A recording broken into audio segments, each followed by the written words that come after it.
Hello everyone, this is Pooja and welcome back to my channel. जैसा कि मैंने आपको कहा था, आपके साथ मैं बायोलॉजी की टेस्ट सीरीज डिस्कस कर रही हूँ और टोटल 10 टेस्ट डिस्कस करने वाली हूँ। तो आज हमारा टेस्ट नंबर 10 मतलब लास्ट टेस्ट है और आज का टेस्ट है पीवाईक्यू ऑन रिप्रोडक्शन सिस्टम। ये भी एक बहुत इंपॉर्टेंट टॉपिक बायोलॉजी का आपको देखने को मिलेगा। यहाँ से male part, female part and different kind of sexual and asexual reproduction के बारे में एग्जाम में क्वेश्चन पूछे जाते हैं। अगर आप पिछले 5 साल के पीवाईक्यू देखेंगे बायोलॉजी के एसएससी के अलग अलग एग्जाम में आए हुए, तो आपको 100% मैं गारंटी दे सकती हूँ। इनफैक्ट एसएससी के अलावा रेलवे में भी इसके क्वेश्चंस आपको मिलेंगे। अब आप बोलेंगे पीवाईक्यू कैसे देखना है, तो पीवाईक्यू देखने का बहुत सरल तरीका है। आप पूजा जैन क्लासेस एप्लीकेशन को डाउनलोड करना और वहां पे जाना, वहां पर आपको हर एक सब्जेक्ट का पीवाईक्यू देखने को मिलेंगे पिछले 5 साल के। तो आप वहां से भी देख सकते हैं कि बायोलॉजी का ये टॉपिक कितना इंपॉर्टेंट है। यहाँ पे लगभग 50 क्वेश्चन आज हमें डिस्कस करने हैं, तो 50 क्वेश्चन है, उनको आज हम देखेंगे। आई होप आपने इस टॉपिक को रेडी कर लिया होगा। आइए स्टार्ट करते हैं आज के सेशन को। ओके, तो पहला क्वेश्चन स्क्रीन पे है। अब सबसे पहली चीज, एक छोटा सा मैं आपको यहाँ पे ब्रीफ करना चाहती हूँ अबाउट द टॉपिक। तो रिप्रोडक्शन, तो यहाँ पे रिप्रोडक्शन का क्या मतलब होता है? रिप्रोडक्शन का मतलब होता है अपने ऑफ स्प्रिंग को, अपने जैसे बच्चे को जन्म देना, रिप्रोडक्शन कहलाता है। सम टाइम रिप्रोडक्शन करने के लिए मेल और फीमेल दोनों पार्ट्स की रिक्वायरमेंट होती है, लेकिन सम टाइम केवल मेल पार्ट या फिर फीमेल पार्ट ही सफिशियंट होता है रिप्रोडक्शन करने के लिए।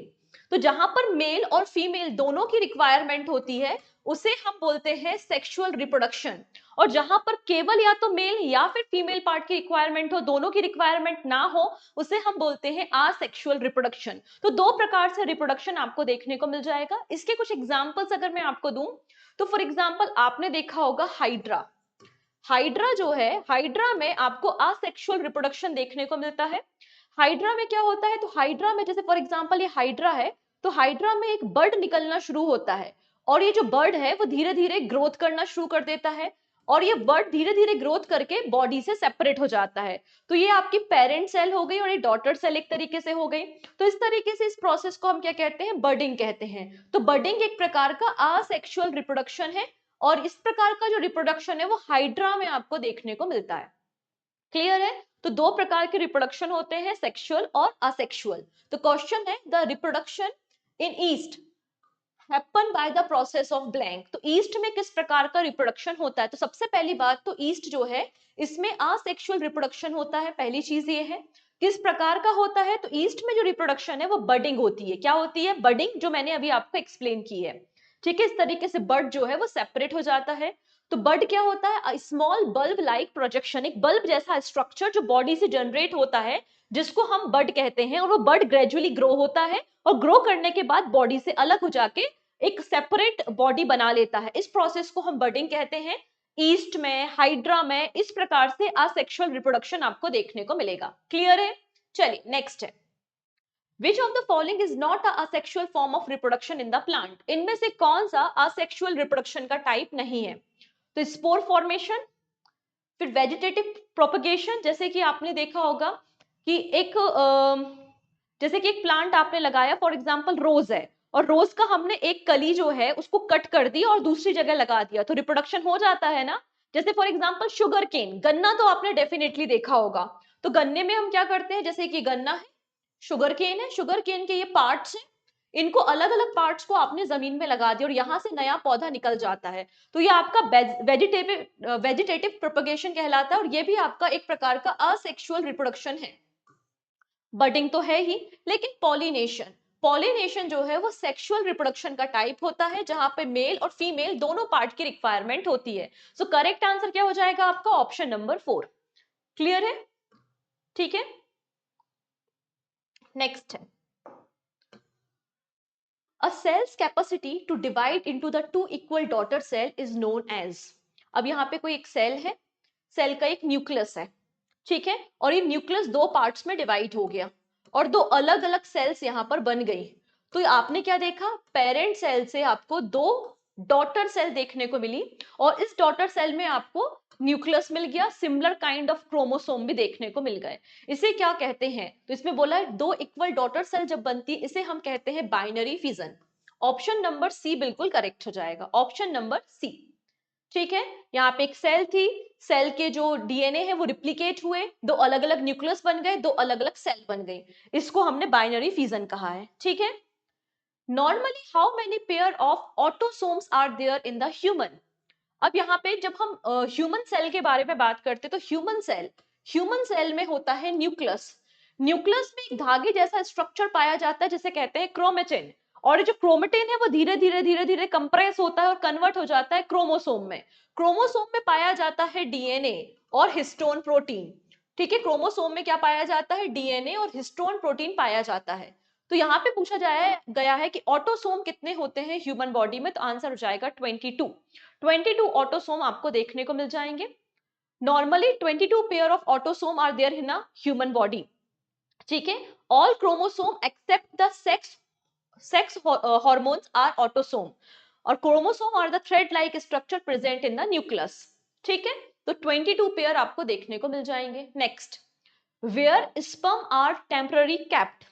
तो जब मेल बॉडी में स्पर्म का फॉर्मेशन होता है तो वो स्पर्म कहां पर कलेक्ट होते हैं, कहां पर स्टोर होते हैं, उस लोकेशन को क्या कहा जाता है, सिंपल सा क्वेश्चन पूछा गया है। ठीक है, इतनी चीजें, तो सही आंसर क्या हो जाएगा, इपीडायडेमिस। ऑप्शन नंबर 1 बिल्कुल करेक्ट है। अगर आप यहाँ पे डायग्राम देखोगे तो एक कॉर्ड जैसा स्ट्रक्चर होता है जहां पे स्पर्म मैच्योर होते हैं और स्पर्म वहां पर स्टोर भी होते हैं। अगर मैं इसको डायग्राम से एक्सप्लेन करूं तो ये आपका मेल रिप्रोडक्शन सिस्टम का पार्ट है, और यहाँ पर ये जो थैलीनुमा स्ट्रक्चर दिखाई दे रहा है यही आपका एपिडाइडमिस है, जहां पर स्पर्म स्टोर होते हैं और मैच्योर भी होते हैं। ठीक है, next, which of the following organ in the human body does the fertilization process occur। अब यहाँ पे फीमेल बॉडी में फर्टिलाइजेशन कहां पर होता है, फर्टिलाइजेशन का मतलब होता है कि फीमेल बॉडी का ओवम, या आप इसको एग भी बोल सकते हो, और ये फीमेल बॉडी की लार्जेस्ट सेल होती है। फीमेल बॉडी की लार्जेस्ट सेल कौन सी होती है, ओवम ही तो होती है। तो ओवम एंड स्पर्म का फॉर्मेशन होता है मेल बॉडी में। मेल बॉडी में फॉर्मेशन हुआ स्पर्म का, तो जब ओवम और स्पर्म आपस में मिलते हैं तो क्या होता है, फर्टिलाइजेशन होता है, और उसके बाद तो बच्चे का जन्म होता है सेल डिवीजन के बाद। तो ये फर्टिलाइजेशन की प्रोसेस कहां पर होती है, तो आंसर हो जाएगा फेलोपियन ट्यूब में। किसमें होती है, फेलोपियन ट्यूब में आपको ये प्रोसेस देखने को मिल जाएगी, ऑप्शन नंबर बी। डायग्राम से समझना और भी आसान हो जाता है, ये फीमेल रिप्रोडक्शन पार्ट आपको देखने को मिल जाएगा। फीमेल रिप्रोडक्शन पार्ट्स में ये होती है ओवरीज, और इन ओवरीज में पाए जाते हैं एग जिनको हम ओवम कहते हैं, और यहां से ओवम हर मंथ रिलीज होते हैं। और ये ओवम कहां पे जाते हैं, ये जो दिख रहा है स्ट्रक्चर यही आपका फेलोपियन ट्यूब कहलाता है, और इसी फेलोपियन ट्यूब में फर्टिलाइजेशन होता है जहां पे स्पर्म और एग आपस में मिलते हैं। अगर इन फेलोपियन ट्यूब को कट कर दिया जाए तो क्या होगा, यहां से ओवम से जो एग निकलेंगे वो फर्टिलाइजेशन तक पहुंच ही नहीं पाएंगे, स्पर्म से मिल ही नहीं पाएंगे, तो बच्चे का जन्म नहीं हो पाएगा। तो यहाँ पर इस प्रोसेस को क्या कहा जाता है, तो इस प्रोसेस को हम ट्यूबिकटॉमी कहते हैं, जिसको हिंदी में नसबंदी कहा जाता है, इंग्लिश में ट्यूबिकटॉमी कहा जाता है। और ट्यूबिकटॉमी जो है उसमें फेलोपियन ट्यूब को कट करके नॉट कर दिया जाता है, बांध दिया जाता है। क्लियर है, चलिए नेक्स्ट देखेंगे, फर्दर डिस्कशन हम करेंगे। लेकिन उसके पहले सबसे पहली बात तो यहाँ पर एक टेस्ट सीरीज अवेलेबल है बायोलॉजी की, बहुत जल्दी हम केमिस्ट्री और फिजिक्स पे भी काम कर रहे हैं, जल्दी से जल्दी उसे लॉन्च करेंगे, पर फिलहाल बायोलॉजी की टेस्ट सीरीज अवेलेबल है जिसमें आपको 19 टेस्ट मिल जाएंगे topic wise with detail solution. ठीक है, और वो टॉपिक कौन कौन से, यू कैन सी, ये आपके 19 टॉपिक्स आपको यहाँ पर देखने को मिल जाएंगे, और आपके आने वाले हर एक वनडे एग्जाम के साथ साथ आपके जो पीसीएस एग्जाम है उसमें भी सारे क्वेश्चंस आपको यहाँ से कवर हो जाएंगे। आप बिल्कुल इस टेस्ट सीरीज को ले सकते हैं। कहां पर अवेलेबल होगा, पूजा जैन क्लासेस एप्लीकेशन पे।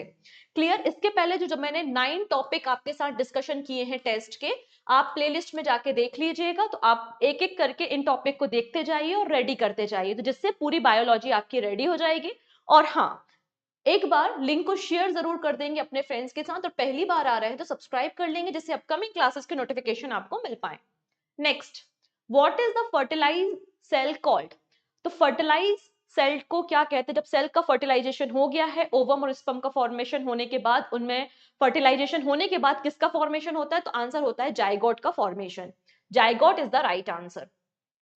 Which hormone is decreased in the menstrual cycle causing menstruation. तो कौन सा हार्मोन यहाँ पे डिक्रीज होता है मेंस्ट्रुअल साइकिल में। अच्छा, मेंस्ट्रुअल साइकिल से याद आया, रिसेंटली हमने एक स्टेट के बारे में बात की थी हमारे मॉर्निंग 9 AM के करंट अफेयर्स में। वो कौन सा स्टेट है जिसने 12 सीएल्स को इंक्रीज कर दिया है। जितने भी गवर्नमेंट एम्प्लॉय हैं पर्टिकुलर स्टेट की, उनको एडिशनल 12 दिन की छुट्टी दी जाएंगी, जिनको कहा जा रहा है कि एडिशनल 12 डेज की मेंस्ट्रुअल लीव है।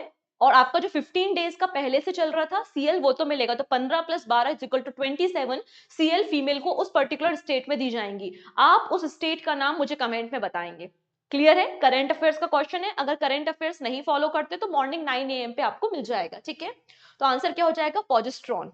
Progesterone is the right answer. तो प्रोजेस्टेरॉन जो हार्मोन होता है वो फीमेल बॉडी में पाया जाता है। ठीक है, name the hormone which is at its peak during the ovulation. Ovulation के समय जब फीमेल बॉडी ओव्यूलेट होती है, मेंस्ट्रुएशन साइकिल के 14 से 15 डेज के बाद ओव्यूलेशन स्टार्ट होता है, मतलब जब उसमें एग रिलीज हो रहा है, तो ओव्यूलेशन के समय कौन सा हार्मोन पीक पर होता है? तो करेक्ट आंसर हो जाएगा आपका एलएच। एलएच। ठीक है, मैच्योर एग जब ओवरी से रिलीज होता है और फेलोपियन ट्यूब में आता है, उसको ही हम क्या कहते हैं? ओव्यूलेशन की प्रोसेस कहते हैं। और ये फेलोपियन ट्यूब से ट्रेवल करते हुए कहां तक आता है? यूट्रस तक आता है। ठीक है, इतनी चीजें। और इस समय जो सबसे एक्टिव हार्मोन होता है वो एलएच होता है। एलएच का फुल फॉर्म है ल्यूटिनाइजिंग हार्मोन। ठीक है, luteinizing hormone. Next, which organ is responsible for transporting sperm from the testicle to the progesterone gland। जैसे कि ओवरी से एग निकला और फेलोपियन ट्यूब उसको यूट्रस में लेकर आई, वैसे ही स्पर्म का फॉर्मेशन होने के बाद स्पर्म को ट्रेवल करने के लिए क्या चाहिए है, वही चीज पूछी है कि which organ is responsible for transporting sperm from the testicle to the prostate gland. So correct answer हो जाएगा आपका यहाँ पे वेस डिफरेंस। ठीक है, वेस difference is the right answer, option number A. Diagram में अगर देखना चाहो तो 1 सेकेंड उस डायग्राम तक मुझे पहुंचने दीजिए। Just give me a second. Okay, एक सेकेंड। एक डायग्राम था ना, सबसे आगे पहुंच गई। अच्छा, डायग्राम से शायद आप और इजिली समझ पाओ कि क्या होता है वेस्ट डिफेंस, क्योंकि मुझे एक टर्म आपको सिखानी है। Yes, this is the diagram. ठीक है, यहाँ पर आप देख सकते हैं ये जो ट्यूब जैसा स्ट्रक्चर दिख रहा है, this is tube like structure. ये पतली सी जो नली दिखाई दे रही है, this is the vas deferens. ठीक है, और जब इसको ही कट कर दिया जाता है, इसको कट कर दिया जाएगा, तो जो स्पर्म है वो फीमेल बॉडी तक पहुंचेंगे नहीं। और जब स्पर्म फीमेल बॉडी तक नहीं पहुंचेंगे तो ना फर्टिलाइजेशन होगा, ना ही जाइगोट का फॉर्मेशन होगा। इसको हम वेसिक्टोमी कहते हैं, मतलब पुरुषों में होने वाली नसबंदी। तो ये क्या कहलाता है? वेसिक्टोमी कहलाता है। आई होप अब आपको ट्यूबिक्टोमी और वेसिक्टोमी में डिफरेंस क्लियर हो गया होगा, राइट। चलिए नेक्स्ट क्वेश्चन की तरफ बात करेंगे हम। यहां तक डिस्कशन हो चुका है। Which cell of the testis secrete testosterone. अब यहाँ पे मेल बॉडी में एक हार्मोन पाया जाता है जिसका नाम होता है टेस्टोस्टेरोन। आप देखते हैं जब कोई भी मेल जब 15-16 ईयर का होने लगता है तो उसकी वॉइस चेंज होने लगती है, बॉडी में काफी ज्यादा चेंजेस होते हैं। ठीक है, और ये इसके इंजेक्शंस भी मार्केट में अवेलेबल होते हैं। जो लोग बॉडी बिल्डिंग रखने का शौक करते हैं, बॉडी बिल्डर टाइप ऑफ होते हैं, तो वो टेस्टोस्टेरोन के इंजेक्शंस भी लेते हैं, जो कि गलत है। बट यहाँ पे जो टेस्टोस्टेरोन है वो कौन से सेल्स हैं जिनसे रिलीज होता है? तो यहाँ पर आप देखेंगे लेडिंग सेल्स। लेडिंग सेल्स जो है उससे टेस्टोस्टेरोन रिलीज होते हैं और ये मेल में पाया जाने वाला हार्मोन होता है। नेक्स्ट है, what is the another name of Balbo urethra gland. अभी बाल्बो यूरिथ्रा ग्लैंड का अदर नाम क्या है? तो इसका नाम है Cowper's gland. Option number D बिल्कुल करेक्ट हो जाएगा। अगर आप इस डायग्राम को देखेंगे तो इस डायग्राम में आपको ये जो रेड कलर का छोटा सा ग्लैंड दिखाई दे रहा है, इसी ग्लैंड का नाम क्या है? बल्बो यूरिथ्रा ग्लैंड है। इसको हम क्यूपर ग्लैंड भी कहते हैं। और एक स्मॉल राउंड ग्लैंड आपको ये देखने को मिलेगा और ये क्या करता है? लुब्रिकेट करता है। मतलब यहाँ पे जो यूरिन है, यूरिन एसिडिक होती है, तो उस यूरिन को थोड़ा सा न्यूट्रल करने का काम, न्यूट्रलाइज करने का काम करता है और सिक्रेट करता है फ्लूइड, जिससे लुब्रिकेशन बना रहे। ठीक है, तो ये काम इस बॉल्व का आपको देखने को मिल जाएगा। Next, which glands are responsible for the secretion to neutralize the acidity of the fluid। तो यहाँ पे सीमेन की एसिडिटी या फिर यूरिन की एसिडिटी को न्यूट्रल करने के लिए कौन रिस्पॉन्सिबल है? सो अभी मैंने आपको यहाँ पे ग्लैंड के बारे में बताया है। ठीक है, आंसर क्या हो जाएगा आपका? Prostate gland. प्रोस्टेट ग्लैंड, और इसके अलावा अगर ऑप्शन में प्रोस्टेट ना अवेलेबल हो उस केस में आप क्यूपर ग्लैंड को या कॉपर ग्लैंड को क्लिक कर सकते हैं। Okay, next, the sac of skin in which the testes are located is called। अब जहां पर टेस्टिस पाया जाता है उस मतलब जिस ऑर्गन के अंदर या जिस स्किन के अंदर टेस्टिकल्स पाए जाते हैं उसे क्या कहते हैं, तो उसको हम स्कॉटम कहते हैं। क्या कहते हैं? स्कॉटम। ऑप्शन नंबर डी बिल्कुल करेक्ट है। ठीक है, इफ यू वांट टू सी, तो ये जो एरिया होता है, this layer is called the scrotum. Okay, next, yes, next बात करेंगे, which is the primary sex organ in the man. Man में प्राइमरी सेक्स ऑर्गन कौन से होते हैं? तो टेस्टिस होते हैं और फीमेल में ओवरीज होती हैं। ओके, ऑप्शन नंबर बी बिल्कुल करेक्ट है। नेक्स्ट है, the phenomena where the female gametes undergoes development to form new organism without fertilization in some organism। ठीक है, लाइक हनी बीज एंड लिजार्ड, इसको क्या कहते हैं? तो देखिएगा समटाइम क्या होता है ना कि कुछ ऐसे कुछ ऐसे एनिमल्स भी हमारे पास पाए जाते हैं जिनको मेल की रिक्वायरमेंट नहीं होती है एग को फर्टाइल करने के लिए, मतलब वो सेल्फ सफिशिएंट है और खुद बच्चे को जन्म दे देती हैं। तो इस प्रोसेस को क्या कहा जाता है? इस प्रोसेस को कहते हैं हम parthenogenesis. Option number 4 is the right answer. जैसे कि लिजार्ड वगैरह है, इनकी जो रिप्रोडक्टिव प्रोसेस होती है ऑफ स्प्रिंग को डेवलप करने के लिए, तो ये अनफर्टाइल्ड एग से ही बच्चे का जन्म हो जाता है। मतलब एग आपने रिलीज किया, अब मेल पार्ट की रिक्वायरमेंट नहीं है उसको फर्टाइल करने के लिए, अनफर्टाइल एग से भी बच्चे का जन्म हो जाता है। इसी प्रोसेस को हम वर्जिन बर्थ भी बोलते हैं। इस प्रोसेस को हम पार्थोजेनेसिस के नाम से भी जानते हैं। ठीक है, next, which of the following is the primary sex organ in the female? So correct answer is ovary। In the context of the hormone and their function in the body, which of the following is not correctly paired? इनमें से कौन सा hormone और उसके function properly match नहीं है? Progesterone hormone, ये hormone female body में पाया जाता है और ये हार्मोन रिस्पॉन्सिबल है प्रेगनेंसी को सपोर्ट करने के लिए। तो पहला स्टेटमेंट बिल्कुल करेक्ट है। अगला है एड्रिनल, तो ये हार्मोन जो है इसको हम बेसिकली इमरजेंसी हार्मोन के नाम से भी जानते हैं, और जब ये हार्मोन हमारी बॉडी में रिलीज होता है तो हमारा ब्लड प्रेशर भी इंक्रीज हो जाता है, हार्ट बीट को भी इंक्रीज कर देता है। तो this is also true. Oxytocin, oxytocin को हम लव हार्मोन भी कहते हैं, बर्थ हार्मोन भी कहते हैं, और ये मिल्क, जब बच्चे का जन्म होता है तो मिल्क फॉर्मेशन के लिए रिस्पॉन्सिबल होता है फीमेल बॉडी में। अगला आता है प्रोलैक्टिन। लेक्टिन वर्ड आया है तो लेक्टिन वर्ड का रिलेशन ऑब्वियस सी बात है मिल्क से होता है, लेकिन यहाँ पे क्या लिखा है कि फीमेल के सेक्सुअल बिहेवियर को रेगुलेट करता है। तो चौथा स्टेटमेंट गलत है, रिमेनिंग आर करेक्ट। तो ऑप्शन 4 यहाँ पे इनकरेक्ट हो जाएगा। ठीक है, next, during the fertilization in the living being, fusion of male and the female gamete take place to form a cell is called. तो यहाँ पे जो मेल और फीमेल गैमेट आपस में मिलते हैं और एक नई सेल का फॉर्मेशन करते हैं, इसे हम क्या कहते हैं? जाइगोट कहते हैं। Okay, what is the yellow dust present in the middle of the flower called. अब आपने फ्लावर्स देखे होंगे और फ्लावर को जब ऊपर की तरफ टच करते हैं तो येलो येलो हमारे हाथ में कुछ छोटे छोटे से ग्रेन चिपक जाते हैं, उसे क्या कहते हैं? उसे हम पोलन ग्रेन कहते हैं। सो correct answer is option number 4। ठीक है, अगर यहाँ पे हम बात करते हैं किसी भी फ्लावर के बारे में, तो ये जो फ्लावर का पार्ट होता है, दिस पार्ट, यहाँ पे छोटे छोटे से पोलन ग्रेन आपको यहाँ पे देखने को मिल जाते हैं समटाइम्स। ठीक है, इस पार्ट को हम क्या बोलते हैं? इस पार्ट को हम स्टेमेन कहते हैं, और स्टेमेन जो होता है वो मेल पार्ट होता है। फ्लावर में जो मेल पार्ट होता है रिप्रोडक्शन के लिए वो स्टेमेन होता है, जिसमें क्या क्या पाया जाता है? ये होता है आपका फिलामेंट, और फिलामेंट के अलावा ये होता है एंथर। तो एंथर फिलामेंट मिला के, anther plus filament is equal to stamen, जो कि मेल का रिप्रोडक्शन पार्ट आपको देखने को मिल जाएगा। राइट, नाउ बात करते हैं फीमेल के बारे में। सो फीमेल की बात करें तो दिस काइंड ऑफ स्ट्रक्चर, ये फीमेल का पार्ट होता है। ठीक है, ये इसको हम क्या कहते हैं? इसको कहते हैं हम स्टिग्मा। इसको कहते हैं हम स्टिग्मा। ये जो पाइप जैसा स्ट्रक्चर है इसको हम क्या बोलेंगे? इसको बोलेंगे स्टाइल। इसको क्या बोलेंगे? स्टाइल। और ये क्या होती है? ओवरी, जिसमें पाए जाते हैं ओवम। तो ये जो कंप्लीट पार्ट है stigma plus style plus ovum, इसको हम कहते हैं पिस्टिल। क्या कहते हैं इसको हम? पिस्टिल। तो ये फीमेल का रिप्रोडक्शन पार्ट होता है, ये आपका जो फ्लावर होता है उसका फीमेल पार्ट होता है। तो ये फीमेल पार्ट हो गया, ये मेल पार्ट हो गया। ठीक है, ये फ्लावर की बातें हो गई। तो इसमें क्या बोला है कि मेल पार्ट कौन सा है? तो अभी हमने सीख लिया, स्टेमेन जो है वो मेल पार्ट आपको मिल जाएगा। Which of the following is not a part of flower? Stamen होता है, सेपल होते हैं, पिस्टिल होता है। तो यहाँ पे ऑप्शन नंबर 2 बिल्कुल गलत हो जाएगा। Okay, next, which part of flower is the sticky surface at the top of the pistil?